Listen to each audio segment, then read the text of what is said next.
What's going on, guys? I'm Shane and welcome to Spare Change.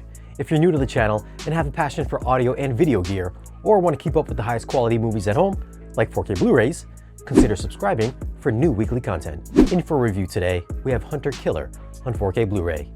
I won't be reviewing the movie itself.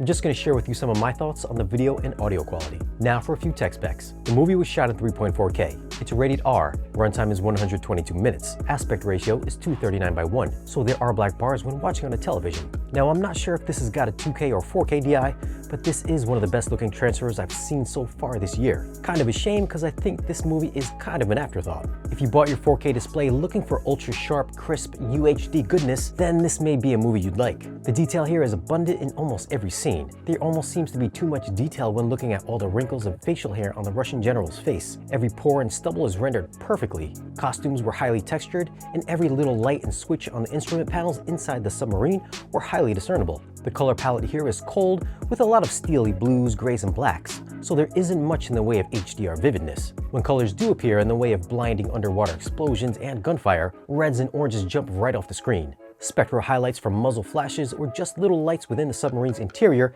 had a clean, bright, brilliant shine. Shadow detail was also solid during the underwater torpedo scene in Chapter 4. The ocean's rocks and terrain remained visible during these various dark sequences. I didn't notice any crush or a major loss of shadow detail, as there are a lot of dark moments. Now, if there's one thing that did look a bit off, is the obvious use of green screen.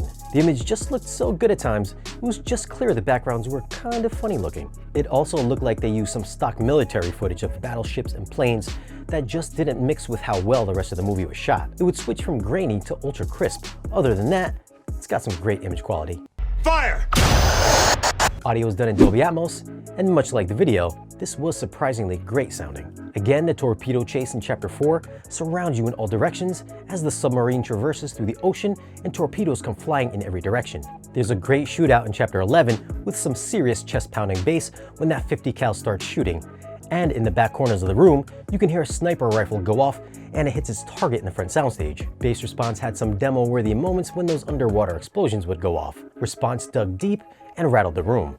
Atmos height effects were engaged almost constantly, whether it's just being in the war room with people typing on keyboards or just chatter, or the sensation of being inside the submarine with explosions going off above your head, or the sound of water leaking and dripping above you. Dialogue remained clear throughout the movie with no issues, so no problems there.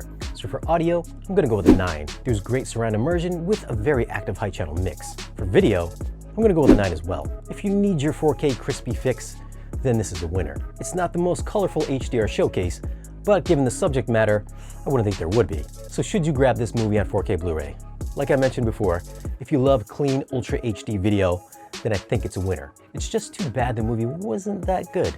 Now, if you want to pick up this disc, I'll leave a link for it down below in the description. Leave us a comment, let us know your thoughts on this 4K transfer. Be sure to check us out on social media, and if you want to support the channel and get exclusive content and giveaways, stop by our Patreon page. Like and subscribe, and we'll see you guys again in the next video.